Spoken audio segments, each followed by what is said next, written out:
तो नाज़रीन, ये है हमारे साथी खुर्रम शहजाद जो कि लगातार आज भी एमसीडी की क्या कुछ कार्रवाई होती है उसके ताल्लुक से तफसीलात देते रहेंगे।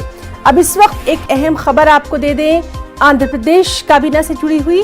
आज जगन काबीना की अहम मीटिंग है। काबीना में रद्दबदल और तौसी के बाद ये पहली मीटिंग है। दिशा एक्ट में मुजव्वज़ा तरमीम पर तबादला ख्याल किया जाएगा। जिस तरह से लगातार हम आपको बता रहे हैं कि आंध्र प्रदेश में ख़वातीन पर जो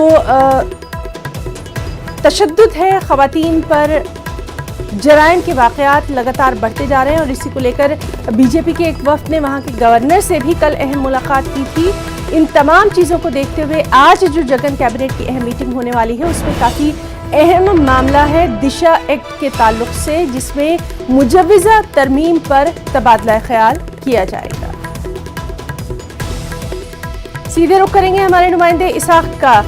इसाक, आपसे जानना चाहेंगे, आज कैबिनेट में रद्दबदल और तौसी के बाद ये अहम मीटिंग है, खास तौर पर दिशा एक्ट को लेकर इसमें गौर खौस किया जाने वाला है।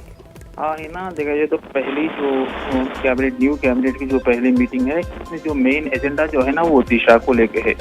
जो सेंट्रल गवर्नमेंट को, मरकजी हुकूमत को भेजे गए दिशा एक्ट में जो चेंजेस है अभी वो इम्प्लीमेंटेशन के लिए रखे जाएंगे। जो रिकमेंडेशन जो है, जो जैसे लगातार पिछले दिनों से जराइम जो है ना रेप से और बेटी स्टूडेंट वगैरह के मर्डर के जैसे केसेस ज्यादा हुए, तो इनको कम करने या रोकने के लिए दिशा एक्ट को किस तरह से ज्यादा तवज्जो दे और उसी तरह से जो है ना जराइम को पूरी तरह से कंट्रोल में और काबू में करने के लिए जो है ना ये रिकमेंडेशन जो है ना आज कैबिनेट अप्रूव करेगी और सेंट्रल गवर्नमेंट भेजेगी, जिसके बाद जो है ना दिशा एक्ट को पूरी तरह से अमल करने के लिए और जो मुल्जिम है उनको पनिशमेंट देने के लिए जो है ना ईजी हो जाएगा। वही दूसरी तरफ से 2 लाख के करीब जो एंडोमेंट्स लैंड है उस पर भी एक फैसला लिया जाएगा, उसको क्या करना है और जो आने वाले 3 साल तो हो गए, तो